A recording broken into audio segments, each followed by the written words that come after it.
নমস্কার, হর হর মহাদেব, জয় শ্রীরাম। বন্ধু, সম্প্রতি আপনারা সবাই ফেসবুকে দেখেছেন যে আমাদের বাঙালির গর্ব, বাঙালির অহংকার, ভারতের গর্ব নেতাজি সুভাষচন্দ্রকে নিয়ে কোন কুচবিহারের এক রাজা, কি নাম জানি না, তো সেই দাবি করছে নেতাজিকে নিয়ে বিভিন্ন রকম ছবি পোস্ট করছে।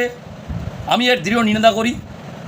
তো দেখুন, আমি ডিটেলসে না জেনে আগে থেকে কোনো ভিডিও করতে চাইছিলাম না, তো ডিটেলসে আজকে আপনাদেরকে একটু বলি যে এই যে রাজা দাবি করেছে যে এর পূর্বপুরুষ নাকি দেশ স্বাধীনের সময় নাকি আজাদিন ফৌজ বা নেতাজি সুভাষচন্দ্রকে তাদের সৈন্য দিয়ে হেল্প করেছিল।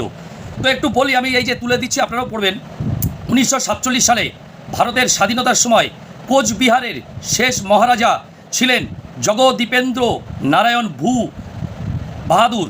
তিনি সরাসরি কোনো সশস্ত্র স্বাধীনতা সংগ্রামে অংশ নেননি, কারণ কোচবিহার তখন একটি ব্রিটিশ অধীনস্থ প্রিন্সলি স্টেট বা রাজকীয় রাজ্য ছিল।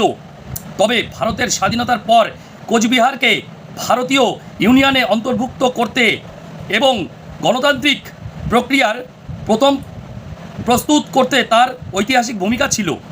তো সেক্ষেত্রে বোঝা গেল যে এই রাজা কোনো স্বাধীনতার সঙ্গে যুক্ত ছিল না সশস্ত্রভাবে, কিন্তু ওনার রাজ্যটাকে যোগ করতে উনি সেই জায়গাটা সরকারের সঙ্গে মিল হয়েছিল। তো পরে আরও দিয়ে দিলাম, আপনারা একটু দেখে নেবেন, ঠিক আছে? সব তো লং ভিডিও হয়ে যাবে, হ্যাঁ, পরপর দিয়ে দিচ্ছি, আমি পড়ে নেবেন।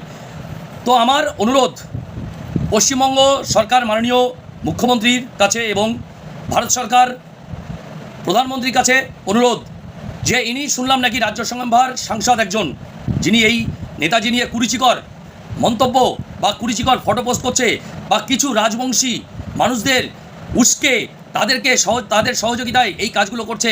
অন্তত দয়া করে নেতাজি সুভাষচন্দ্রকে নিয়ে যারা এগুলো করছে তাদের ব্যবস্থা করুন, কারণ নেতাজি সুভাষচন্দ্র বসু হচ্ছে আমাদের বাঙালির অহংকার, আমাদের ভারতের গর্ব।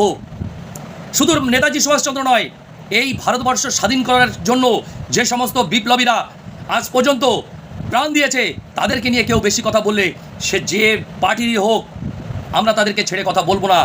কেউ যদি নেতাজিকে বলে তোজর কুকুর, সেটাও আমরা মেনে নেব না।